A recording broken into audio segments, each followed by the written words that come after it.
Alrighty, so I have one amazing truth to share, and I want you all to listen very carefully. You, each and every one of you, are right where God designed you to be. You are you by divine design. God has you right where you're supposed to be, in your life, in your business, in your career. Yeah. Sorry. You have to remember that God created you, and with that creation, He has a very special plan for you. Whether you fully understand or believe that yet, it is a truth that I have personally come to believe. You are amazing because God says you are. Andy likes to remind us that God didn't take time to make no junk. And the best part of that is, you don't have to earn it. We're amazing because God says we are. That's it. You know, we're very comfortable telling others how amazing they are, but it's very difficult, sometimes nearly impossible, for us to believe that about ourselves. I want you to listen very carefully. It's not what's on the outside of you that makes you amazing. We think that if we have the perfect body, the perfect clothes, the perfect jewelry, the perfect job, perfect house, that we'll be liked. We tell ourselves, if only I could be more like her, she's so amazing, then my life would be great, my business would be booming just like hers. People would love me. But you know what? We get tired from trying to be perfect so we can be loved. We feel like we will never be enough. What makes you amazing is what's on the inside. It's your God-given strengths, skills, and your ability to bring light into this world that makes you amazing. We need to free our hearts from the need to be perfect. We need to come out of hiding and just say, you know what? This is me. Find the courage to be who you are. There is only one you, and God created you to be who you are and what He created you to be. You know, we heard a great little story at Rally, one in which I will do no justice to, and for all of you that were at Rally, I do apologize. I completely butchered the story. But here we go.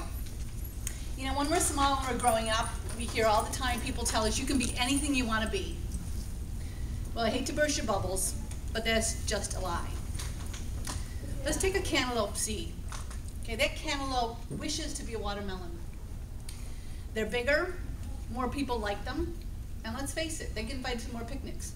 So this cantaloupe seed wishes and wishes. It gets watered every day. It reads self-improvement books on how to be a better fruit. It chants every night when it goes to sleep, I want to be a watermelon. I want to be a watermelon. I want to be a watermelon. It even goes out and hires a life coach to teach it how to be a watermelon. But you know what? When that seed sprouts, what's it going to be? Cantaloupe. A cantaloupe, just as God intended it to be. Once we face the truth of who we are and accept that we are just as God intended, we can change people's lives. We can bring hope and light to others. We heard another cute little story at Rally about fireflies. You all know what they are? I call them lightning bugs, fireflies. They don't light up the entire world, but they light up and shine bright in their own tiny little space. They sparkle and twinkle and bring magic to the night sky. You can do the same. Just be a firefly in your own little space. When we understand that God made us amazing, we don't have to be insecure any longer. We can then stop comparing and start sharing. We need to understand that our gifts are not ours. Our purpose is not about us. A life of significance is about serving others. Be a light of hope. One of my favorite quotes from Holly Girth at this rally that I want to share with you, she told us, you are not here to impress them, you are here to bless them. Y'all remember that one? Mm-hmm. Yeah. She shared that this is what God spoke to her when she was feeling very intimidated to speak to a room full of jewelry ladies last year at Rally. I think every single one of us needs to take this to heart in our own businesses.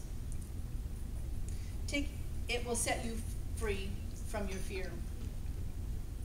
Take your eyes off the outcome, off of yourself, and keep them focused on blessing others.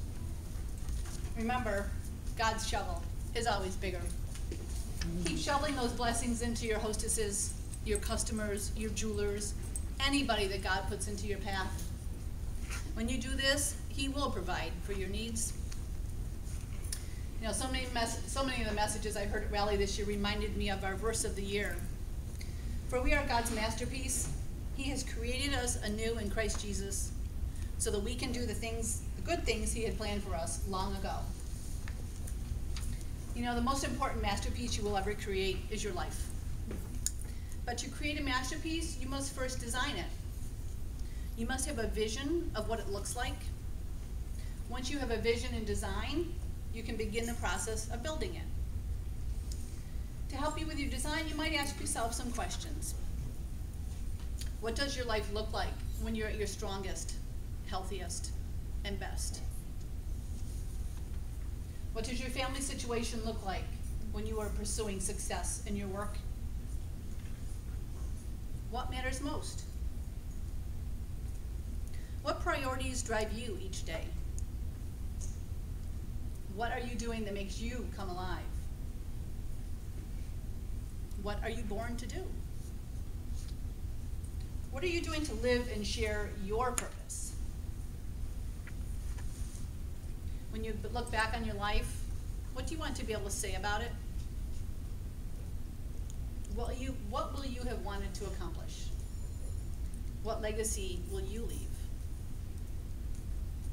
For some, the answers to these questions might lead you to a new career. For most of us, however, it will simply lead to change that will align your life with the vision and design you have for it. For example, you may need to exercise more and eat healthier to create your masterpiece. Or perhaps you may need to spend more time with your family because your masterpiece includes great relationships with your kids. Or you might realize that you're not spending enough time on your priorities, and therefore your masterpiece is not developing as it should. Whatever your masterpiece looks like, your design will help you see what you need to do or stop doing in order to create it. You have one masterpiece to create, and I want to encourage you to build and design your masterpiece, not someone else's. I also want to encourage you to stay positive as you move from the design phase to the building phase. You will face challenges, but as we heard this rally, we are all students in the University of Adversity. And how you face adversities in your life will determine your success. We need to continue to build our masterpieces through adversity. Your failures can either define you or refine your success. The choice is yours. Stay flexible and adaptable through this process. It's okay for your plans to change, especially when your plans must give way to the ultimate creator's master plan. Open your heart and open the door to receive His plan for your life and accept His divine design. God bless you all. Oh.